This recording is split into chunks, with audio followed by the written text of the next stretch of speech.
we're ready. I'd like to call this meeting to order. Today is October the 20th, 2015. The time is 6 p.m. I'd like to do a roll call at this time. Mr. Tom Whiteman. Here, sir. Myself, Robert Fino, is present. Brian Allen. Present. Mr. Allen. Mr. Simmons. Present. All present. All board members are present. I'd like to ask at this time if anybody has a declaration of a conflict of interest. Do not? No. No, there are no conflicts of interest with the board members present. I'd like to ask the chief to lead us into the pledge of allegiance. I pledge allegiance to the flag of the United States of America and to the republic for which it stands, one nation under God, indivisible, with liberty and justice for all.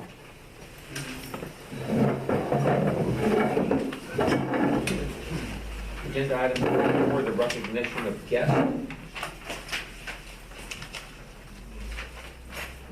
Two tonight, Mrs. Fino, would be Miss Jessica Jones and Mr. Eric Soderman, who will be a part of this agenda.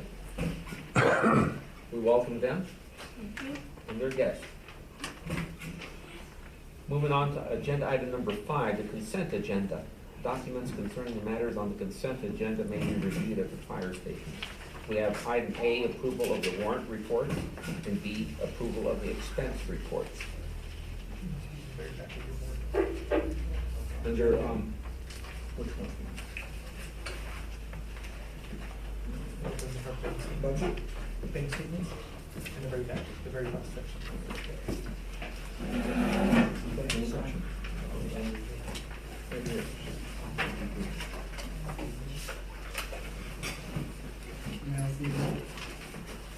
No, below the chief. Yes. Same one? Green, I got a green one. Okay, your green one is no.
I'd like to make a motion to approve the consent agenda, which contains the approval of the warrant reports and the approval of the expense report. I have one question. Can you explain to me the warrants, the paid warrants? Chief, do you have a question from a board What is member? the, To paid warrants? On the back side of that page, you'll see exactly each warrant we paid. So that is what is cleared through the county, so that's how we do our financials every month. And reconciliation, we will find, they will send us this report, and that is what they've already received back as cleared. So we go into our QuickBooks program, we mark it as cleared, and that compiles our financials monthly. Treasurer's receipts? Yes. Okay.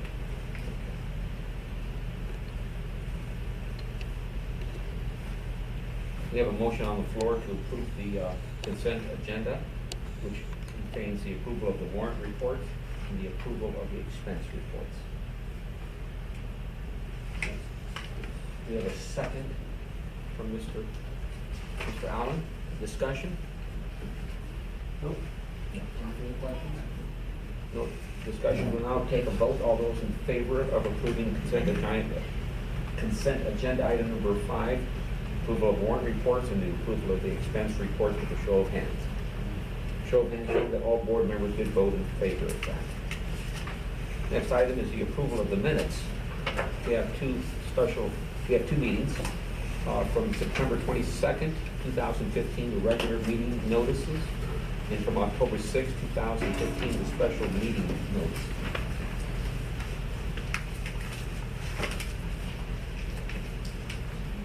The third tab from the front.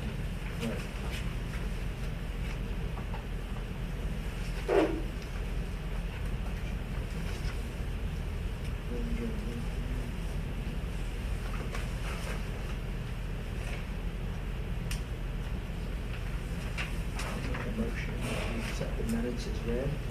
We have a motion from Mr. Whiteman to approve of the minutes as written from September 22nd, 2015, regular meeting minutes, and from October 6th, 2015, the special meeting minutes. I will second that. Discussion? No. No discussion, will now take a vote. All those in favor of approving the minutes from September 22nd, 2015, the regular meeting minutes, and the October 6th, 2015 special meeting minutes with a show of hands. Show of hands showed that all board members did vote in favor of that. Moving on to item number 7, call to the public. And Ms. Jessica Jones? Mrs. Jones? Good evening, Sunset Pierce Fire District Governing Board of Directors. In reading through some of the fire district powers, duties, and definitions, ARS 48805, I came across subsection C, which says a fire district may not administratively add or annex additional property or delete property or otherwise modify its boundaries except in a merger or consolidation pursuant to this chapter or in a boundary change made pursuant to section 48262. This subsection does not apply to a district organized pursuant to Article 3 of this chapter. I understand that the boundary change impact statement was written pursuant to section 48262. However, upon reading that, the burden, it appears, is not up to the board or the district to write it, but an individual person. And the reason being is in 48262, it says, except as prescribed by subsection I of this section, which is one property, kind of like what Peggy Brock, Keith Brock did. They did not need to write an impact statement because they were the property owners and they asked to be accepted. That is what section I refers to. A fire district, community park maintenance district, or sanitary district shall change its boundaries by the following procedures. Would you mind going over that again? Because that phone just Okay. boggled my mind. That's fine. Okay, so 48262, section A, except as prescribed by subsection I of this section, a fire district, community park maintenance district, or sanitary district shall change its boundaries by the following procedures. Any adult person desiring to propose any change to the boundaries of a district shall provide a legal description of the area proposed for inclusion in the district to the county assessor of the county in which the district is to be located. The county assessor shall provide to the person proposing any change to the boundaries of the district a detailed list of all taxable properties in the area proposed for inclusion in the district. The person proposing any change to the boundaries of the district shall prepare and submit a boundary change impact statement to the governing body of the district.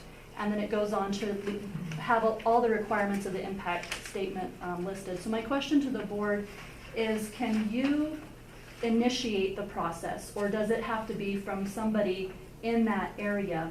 And the reason why I ask is, if the governing board submits an impact statement to itself, that seems like maybe the checks and balances that are in place have been unfairly tipped. Also, that would put the burden to collect signatures on the district and not the person proposing the change.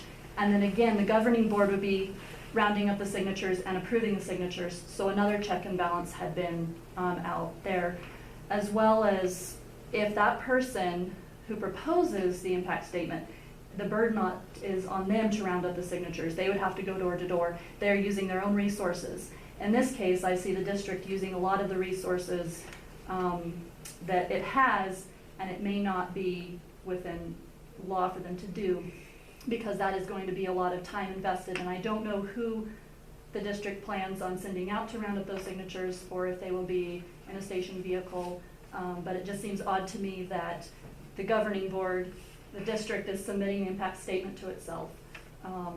So I don't know if this has been run by the attorney, but it's in here, and I was not able to find in the red book that the board is allowed to initiate the annexation process. Thank you for listening to my concerns. Anybody else wishing to address the board? Ms. Louise Lance? I'm Louise Lance. This is my firm belief. I believe Mr. Whittington should be here at every meeting. His cost would not be near as much as you're going to cost this district. You are pushing through every agenda item, I believe, without understanding if it's legal, ethical, or follows state statute. Basically, you are doing the same thing to this community as the Golf Course Community Tax District did. False, misleading information. No one recruited Jessica to be on the board. She presented her letter of interest because she cares about the department and community. She has attended 2 AFTA meetings and already possibly saved each of you board members from getting fined $500 and several violations. That $500 for each violation for each board member, because she cared. Jessica also pointed out to the board that you must stick to the agenda. This could cost you a fine. You said Jessica's AFTA training is old. Not so fast. AFTA doesn't throw out all the state statutes at the end of the year and write new ones. The state adds, revises the statutes. AFTA training educates their members of the changes and additions to the statutes. Board members are required to know all these new updates. Attorney General's office now knows who took the training. AFTA is the backbone of Arizona fire districts. Remember the tax lien on this building? It should have never happened. Now all board members can look at the books, and all are responsible. June 2nd, 2014. Mr. Schilling had an information meeting at the community center. Meeting pertained to anyone who thought they might run for the board. Mr. Whittington, attorney Bill Miller from Fry Fire Station attended. Video was posted on Sunsight's Concerned Citizens webpage under SPFD archives. Mr. Whittington, attorney for SPFD, stated, every board should have one person designated to specialize in open meeting law to keep the board on track. Then you wouldn't need him to attend each meeting. You most definitely need Mr. Whittington at each meeting. He also stated the board has a fiduciary duty with finances. If you mess up the district finances, you will be held responsible. Chief Miller stated, as elected officials, you must follow all federal and state statutes that apply to elected officials. If the AG issues a fine, you can't blame the chief. You, the board, voted on the agenda item. The chief is here to run the department, the chief works for the board, and the board works for the community. Thank you. Anybody else wishing to address the board at this time? There's no other names on the sheet. There are no other names on the sheet. Okay. I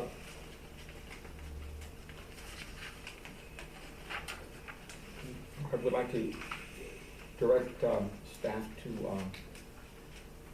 Ms. Jones's statement. Does she have a copy? Do you have a copy of that? I do not, but I do have the statute numbers on a piece of paper if you would like. Yeah, I got it. Oh, we have it right here? I have the statutes. We have the statutes right here, thank you. Thank you. Moving on to agenda item number 8, the financial report, which will be provided by our fire chief, Josh Feinberg. Review and discuss the financials for September 2015, and if possibly approve the financials for September 2015.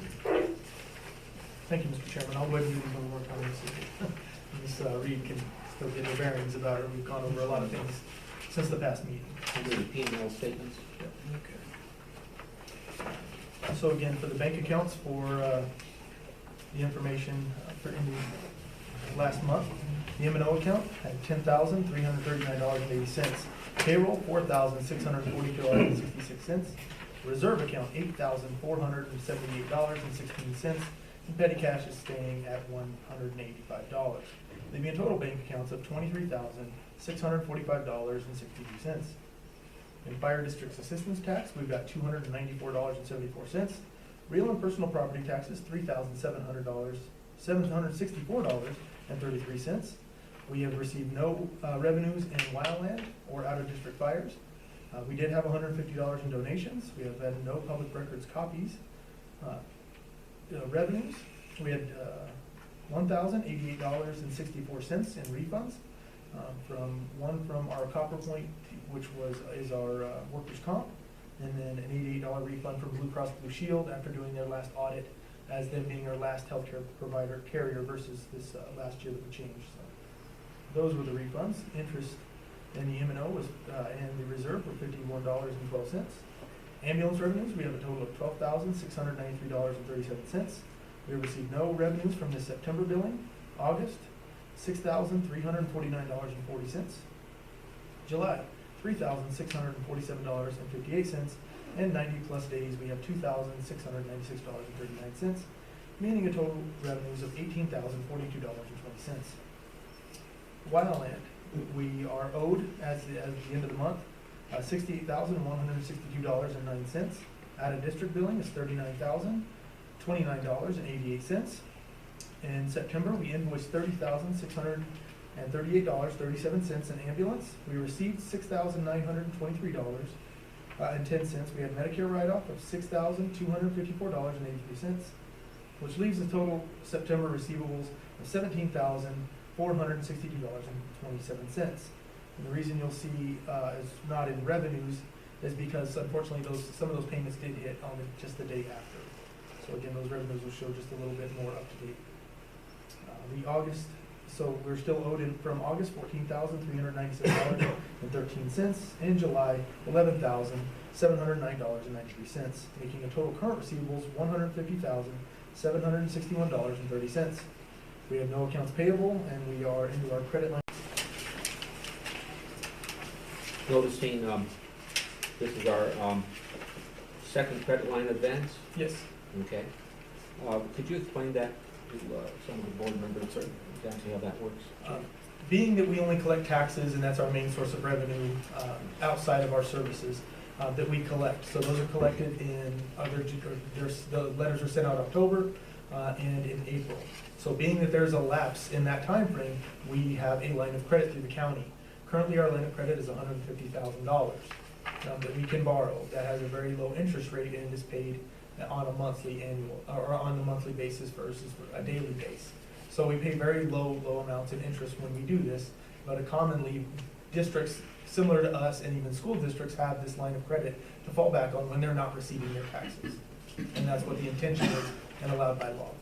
What is the interest rate? I believe it's, is it 1%? I'd have to look exactly at the number, but And we it's, pay this on a monthly basis back to them? yes, as revenues come in, that's what it is, take it back. Do they take it back automatically, or do Yes. you? Oh, okay. Yes. So it comes right out of our tax money? Yeah, or whatever revenues, if we have ambulance coming in, wildland coming in, whatever money comes into the M&O account, which is our operating account, they will take that back until that line of credit is satisfied, and then we'll move on. Oh, okay, and you got $150,000? Yes, as far as owed to us right now.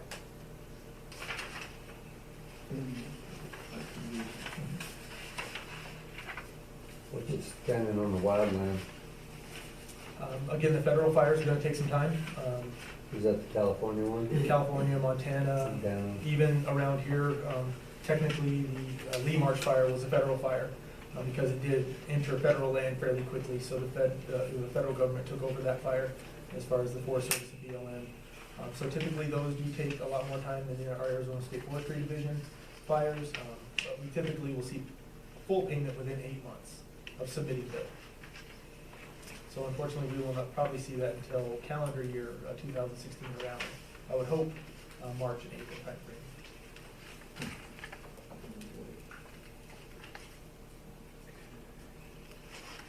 How often have we gone into our credit line and not, we always pay that off in a fiscal year? Oh, certainly, yes, and that's by statute, we have to, or Yes. we have to look at a consolidation or merger with another district because we're not financially capable of maintaining our own district. So then certainly that is paid off, and it has to be paid off by the end of each fiscal year. At the end of last year, we did not run into our credit line at all until after the new fiscal year, which again, July and those summer months are when we're typically most active as far as wildland fires, so it does cost a little bit more, but that's the time we're not receiving any tax monies at that time. So it is a little bit of a trade-off, but I feel that this year we did receive enough, or we did work enough to get our revenues up, that hopefully we'll continue to get better and better and not have to use our credit line hopefully in the future at all. What is considered a fiscal year here? Is July 1st to June 30th. So we'll end this fiscal year on June 30th of 2016.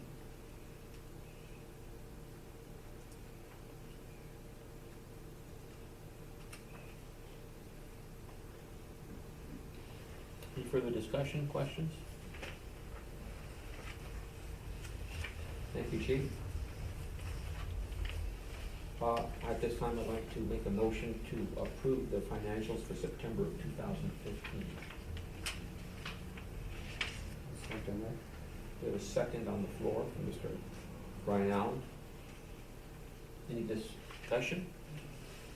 We'll now take a vote. All those in favor of approving the financials for September of 2015 with a show of hands. Show of hands show that all board members did vote in favor of that. Moving on to agenda item number 9, the fire chief's report presented by our fire chief. Thank you, Mr. Chairman. Again, my numbers are going to be a little bit different as I go from meeting to meeting, so that's why you might see a little bit difference in the reporting as far as what income is. Since our last meeting, we had 33 EMS calls, 27 were within the district, 6 were outside of the district, 17 were patient transports. We did fly 2 people out with medical helicopters. We had 14 public assists or patient refusals. We had no motor vehicle accidents or vehicle rollovers. We did give mutual aid to Healthcare Innovations to the north once. We had received no mutual aid this since the last meeting, and very unfortunately had 1 dead on arrival call. Fire calls, we had 11, 6 were in district, 5 were out. We had 2 brush fires, the Ketchum Fire and the Clearview. We had 2 structure fires, the Cross Creek Fire and the Clawson Fire. We had no car fires, no hazardous materials, 6 other, and again, those are going to be vehicle lockouts, snake removals, bee calls, anything that doesn't fit under a medical realm is a public assist. We had no fire mutual aid calls and no prescribed burns. Total fire and EMS calls year to date are 469 calls. This is 44 calls since the last meeting. On training, the on-duty crews have completed weekly training sessions that include the Altair multi-gas meter and the SCBA Cascade training. Admin Secretary Lillian Reed and I did attend a Safety Works Expo in Tucson that was provided by our workers' comp vendor, CopperPoint. It was a very great training. We both learned a lot, and again, brought something back that we could initiate immediately and keep things on track, especially with workers' comp. Captain Hershey, Firefighter Garner, and I are attending leadership courses in Tucson at Northwest Fire this month. For Wildland, we have had 2 additional assignments since the last meeting, the Ketchum Fire and the Clearview Fires, which again, this is a total number as of today. We are owed $91,294.33 for Wildland fires. And that comes from state, correct? State and federal government. Out of district fires, we currently have $44,027.78, and again, that as of today. We currently, that is the number as of today, and that is billed out for 11 fires that have occurred outside the district boundaries. The one fire that had been most recent that was outside the district was the Cross Creek Fire. For hazardous materials, we do have an upcoming training at Apache Nitrogen. It's going to be conducting a training, we believe, in December, but we'll get that date out and report as soon as possible. Maintenance, Medic 302 did require replacement of both batteries and the starter. The total cost for parts was approximately $400.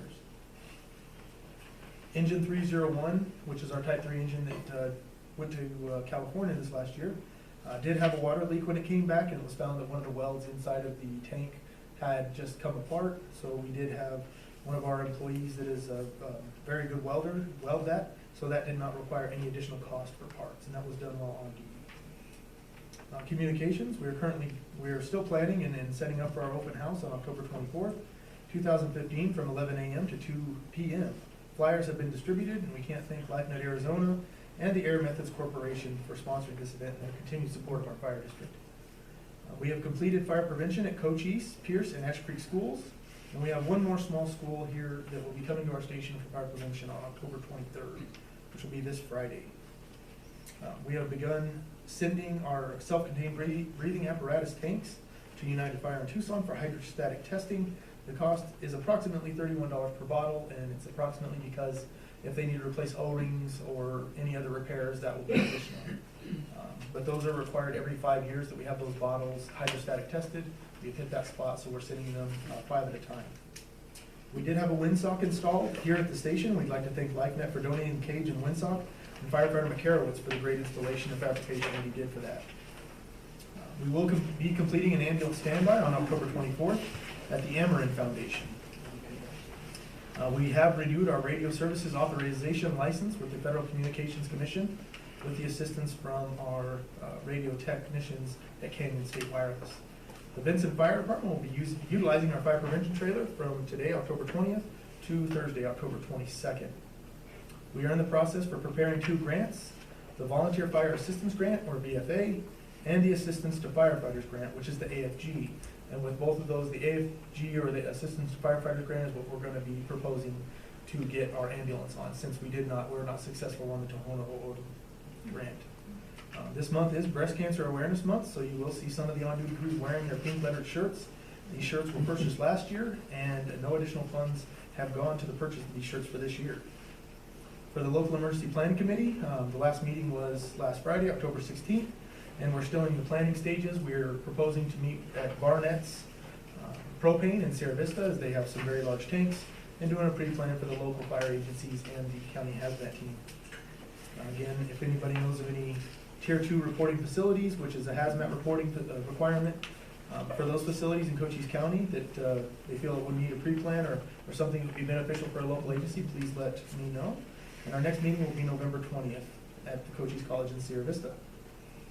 The Cochise County Fire Chiefs Association, we're still working on the Cochise County Mutual Aid Agreement, and that next meeting will be October 28th at the Bisbee Fire Department.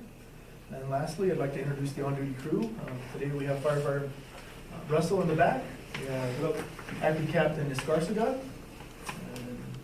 I believe we have an off-duty firefighter Richard McMullen and off-duty firefighter John Catalano back there also, and firefighter Siley Levine back there. Hi. That concludes my fire chief. I have one question. The ambulance standby, Yes. is that, company down there at the Ameren? They have 2 events a year, and one could be just a festival. One is normally a marathon or a 5K race or something, or run for that. So that's normally earlier in the year. And then the second one is just a general fall festival that they conduct, and they ask that we do a standby. So that doesn't interfere with the open house? Right? No, it does not. We have extra staffing for that. Okay, and then item number 8, who's working on the 2 grants? That will be in-house staff. That will be myself and Captain Hershey and Firefighter Gardner. Okay. I have one question on the out-of-district fire money that's owed us. How far back does this go? You know, I mean, is this, you know what I'm saying? Well, I'm Yeah. trying to say, how far back does this money go that they owe us? The oldest bill is 2 years old. They gotta do better. I mean, is there anything we can do? You know, a 2-year-old bill is pretty bad. We don't get any interest on this, correct? We do, once it goes to collection. Oh, it does? Okay, and is these bills, or what are these bills here? Is this for, these are personal fires? Yes, these are fires on properties owned by persons, and again, these parcels and these places where these fires occurred are not within our fire district, so that would generate a bill for our response. We do our best to bill their insurance companies, but unfortunately, that doesn't always work out the best, or the landowner doesn't wish to. Okay. So we do have our own process where we do our billing cycles, and then we do use Sierra Collections and Consulting. And after how many days do we send it to collection 90. agency? 90 days. Now, you're not talking about the catch in the clear? No, that's No. that's a forestry fire, Those that's a are- wildland those are- fire. Those are state and Yes. federal fires, okay? Well, while we're on that, how old are these fires that they owe this $91,000 for? The oldest one was actually 3 months old. Oh, okay, so we So do it's- get our money pretty yes. regularly from them, so our biggest problem is Yes. collecting money from local fires, people that owe us for the local Yes. fires and stuff, okay. And again, I can just say, as of yet, we have not been paid for a wildland bill that has been paid through, or billed through State Forestry Division, either for a federal fire or state fire. In my experience, as of right now, we have not been denied payment for a bill we submitted. We have always collected on those, and again, there's because they do have a checks and balances system for signatures on those timesheets that we send in, so that does assist with that. And we do our best to inform property owners that are outside the district of our subscription services, whatever services we might offer. But again, unfortunately, we can't reach everyone. But we haven't been able to yet, obviously, so we do continue.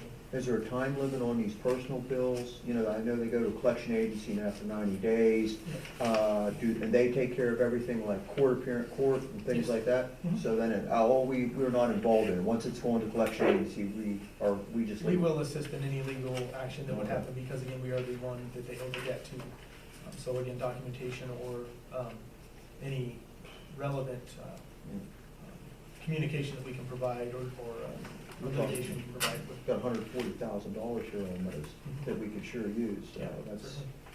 I don't know if there's anything we can do maybe to speed up our collection process a little quicker to get our money in here.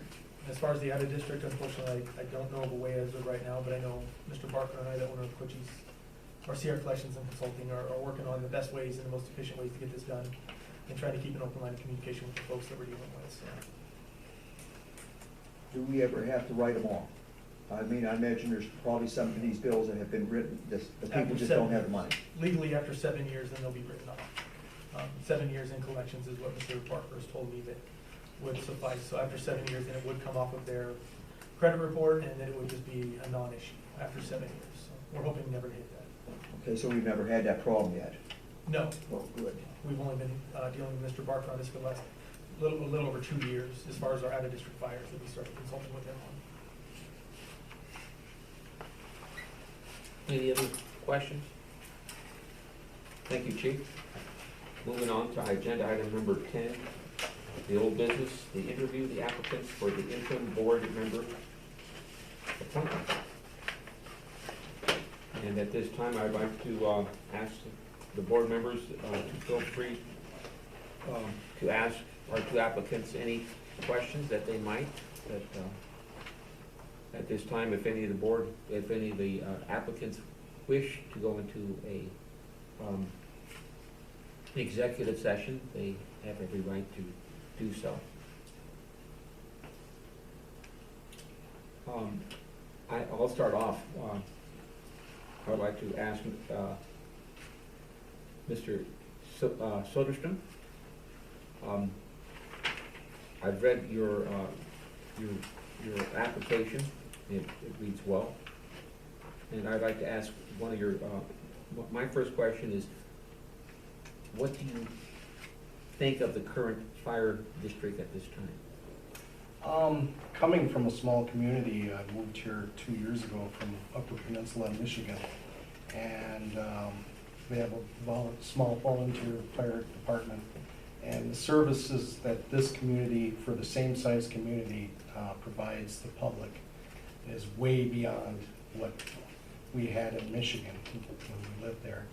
And I think it's really, really good fire department and ambulance service, and then all the other things that you guys take care of with the snakes and the bees and hazmat. And it's a very good service that you give to the public here, and I'd like to be part of that. I'd like to ask Mrs. Jones the same question. Having lived in this district 8 years, I've gotten to see this fire district go from being volunteer to being fully staffed, and I believe that the decisions that were made were for the best interests of the district at that time, and I feel that they have maintained adequate services. As with any district, there are places for room for improvement. We're not perfect, and I see a lot of work going towards that. And I do see that it's neat with the open house, the extra outreach to the community, as far as wildland response and ambulance. I think the services provided are fair, and again, there is always room for improvement, and I would like to see a few things change possibly, but I look forward to serving this community by being a member on the board. I'd like to move on to the future. I'd like to ask a question from both of the applicants. What do you think of the future of the fire district here in Sunsides? What would you like to see? Well, if anything, I'd like to see maintaining what we got so we don't go backwards. That's first and foremost. To me, it's, I don't know, I have a hard time imagining, like I said, coming from where I came from and seeing what you have available here. I have a hard time imagining having any more services than what we have, which are a bunch. I would like to just see what we have here, continue on and keep going. As far as extras, just keep maintaining all the equipment and the training on the department members, and just keep the services going and run them as efficiently as possible for the public. Mrs. Jones?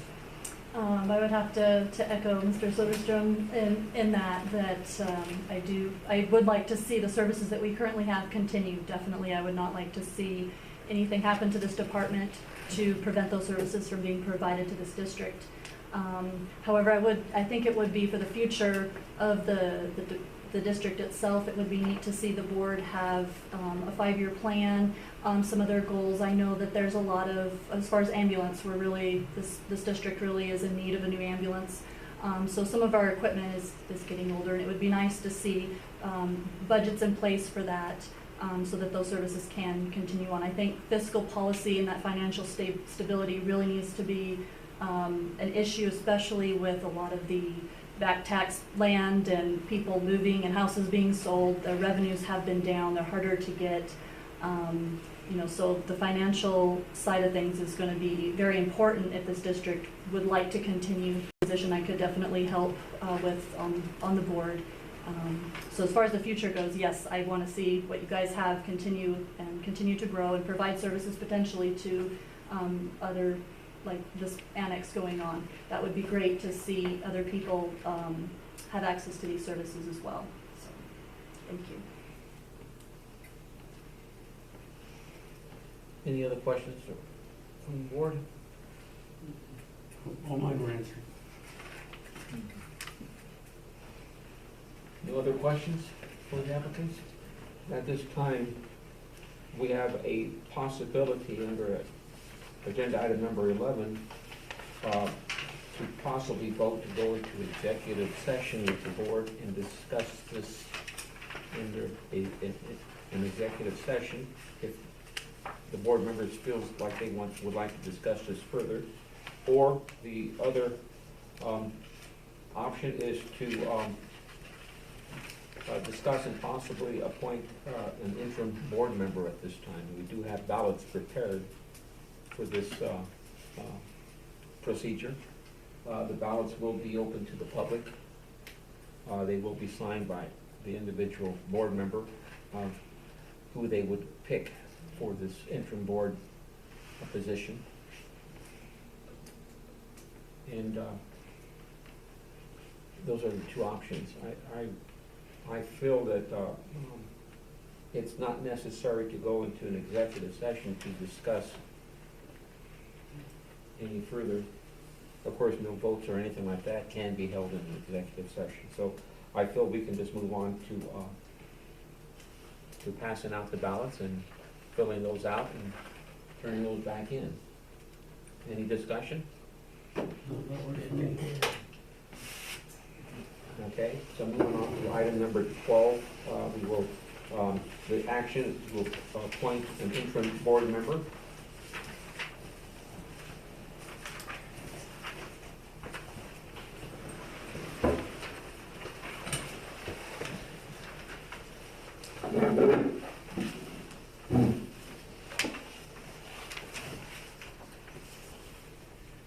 Once those are completed, pass those out.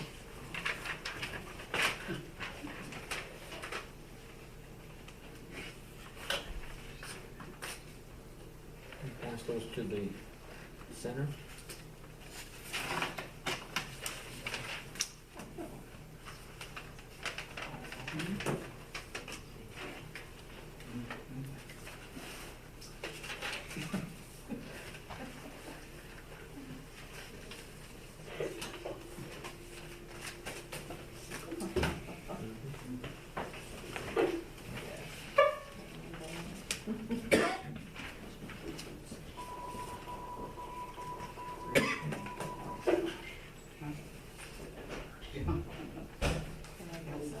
We have the results in our hands, and I would like to welcome Mrs. Jessica Jones as an interim board member. And Mr. Eric Soderstrom, I'd like to thank you for your application and your interest. We hope you continue to be an active part of the public at our meetings, and we thank you again. Thank you. I'd like to ask Mrs. Jones to wait after the meeting for some paperwork that we'll have to go through, okay? Okay. And this will be for public record. So I pass this over to you, Steve. Would you keep that out of the way?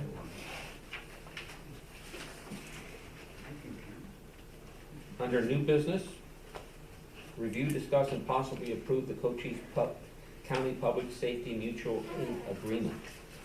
This is an item that I talked to the chief about, and it will need to be tabled, and I will ask the chief to explain the purposes of that. Thank you, Mr. Chairman. Again, the County Emergency Manager, Norm Sturm, is proposing a revision of the current Cochise County Mutual Aid Agreement, as it is very outdated and doesn't include some key parts of our responses, meaning law enforcement and public works. So this new agreement has asked that public works and law enforcement be a part of this also, and so that's what this is being rewritten for. Unfortunately, fortunately or unfortunately, as of most of these new contracts, they require our attorney's signature, and Mr. Whittington would like some more time to review this, as he feels he needs to speak to the county attorney to get some things ironed out or get some questions answered versus this. So he asked that we would table it, as he does not feel comfortable signing and approving this at this time. Okay, so I propose that we, I make a motion that we table this until the time that Mr. Whittington will contact our chief with this. So we have a second also by Mr. Whiteman. Any discussion? We'll now take a vote. All those in favor of tabling this item until we hear back from our attorney, Mr. Whittington, with a show of hands. The show of hands show that all board members did vote in favor of that. Moving on to item number 14, the request of board members for future agenda items. Are there any future agenda items that any board member wishes? At this time, this is not the only place. I just want to reaffirm that you can contact me for any item that you would like to be put on the agenda at any time. No, none at this time. Okay, we'll move on to agenda item number 15, which is the adjournment. And I'd like to make a motion to adjourn. I'd like to second that. We have a second by Mr. Whiteman. All in favor with a show of hands for adjournment? Show of hands show that all board members did vote in favor of that. Next Yeah. meeting. And we're Oh, okay. and we're from Michigan. Oh, so you can, mark that.